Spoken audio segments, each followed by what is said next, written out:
1, 2, 3, test. Hello everybody there, back in the Netherlands. Today I'm going to tell you something about this majestic building behind me, the Tower of London. Only in 2015 there were almost 3 million visitors. This is a huge amount of people. Many of these people wanted to visit the tower by its nice architecture, for example the White Tower and the Line of Kings. And the Tower of London contains something very cool. It includes the St. Edward's crown. This is not an ordinary crown. This crown contains over 2,800 diamonds. The crown was made for the coronation of Queen Victoria back in 1937. The Tower of London, also known as, here it comes, Her Majesty Royal Palace and Fortress of the Tower of London, is a famous building and has a lot of history, including some mysterious secrets. I'm going to tell something about this later. First, some history. Okay, the White Tower, who gives the castle its name, was built by William the Conqueror in 1078, after he won the Battle of the Hastings. He spent the rest of the year securing the holding, because he wanted to watch over the people. Later on, the fort became a royal palace, a state prison, the home of the Royal Mint, an armory and a zoo. Okay, now let's go back to the funny part, the mysterious secrets and stories. So, the Tower of London has been a state prison. Back in the days, they didn't suffer about executing people who behave badly. This happened a lot. Rumors say that the ghost of Anne Boleyn walks through the long halls of the tower with her head in her hand. Yeah. Another story is the story of the 2 sons of King Richard. The 2 sons were locked down by the uncle after their father passed away. The uncle hated them after he became a king. The boys were never seen again. The story tells us that the guards killed them by order of Richard III, their uncle.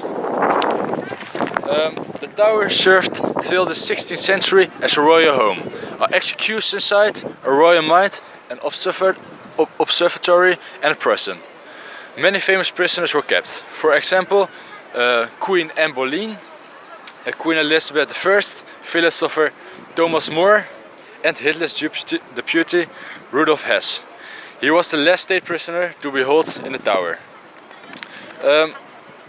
A royal menagerie was established at the tower in the 13th century by reign of King John.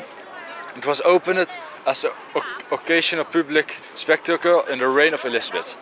By 1804 the zoo was opened to the public. Okay. Yeah, another fun story, I think, is the story of the raves. A group of 6 captive raves live at the Tower of London. Their presence is traditionally believed to protect the crown and the tower. A wise man said, if the Tower of London ravers are lost or fly away, the crown will fall and Britain with it. But yeah, I don't believe that, but yeah. Historically, wild ravens were common throughout Britain, even in towns. The tower being within their natural range. When they were exterminated from much of their traditional range, including the origin of the captive raven population at the time of King Charles II. Some historians believe the tower raven mythology is likely to be a Victorian flight or fantasy. The ravens at the tower were especially bred in Somerset. Okay. Today the Tower of London is one of the most famous castles in the world. The main threat to the site today are not rebels, foreign armies or falling bombs, but rather the exhaust of the cars. It's a problem that tries to turn the White Tower into a yellow one. With something which none of the previous threats could ever do. A team of building conservators maintains the fabric of the buildings. Between 2008 and 2011 they carried out repairs on the White Tower. They cleaned the outside and removed pollution that had been damaging the building. Okay.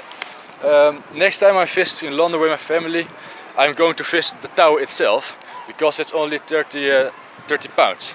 I think it will be strange to walk through the long halls with and imagine that there are some ghosts too.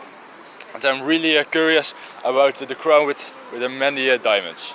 Okay, this was my presentation. I hope I convinced you to visit the tower itself. Thanks for listening.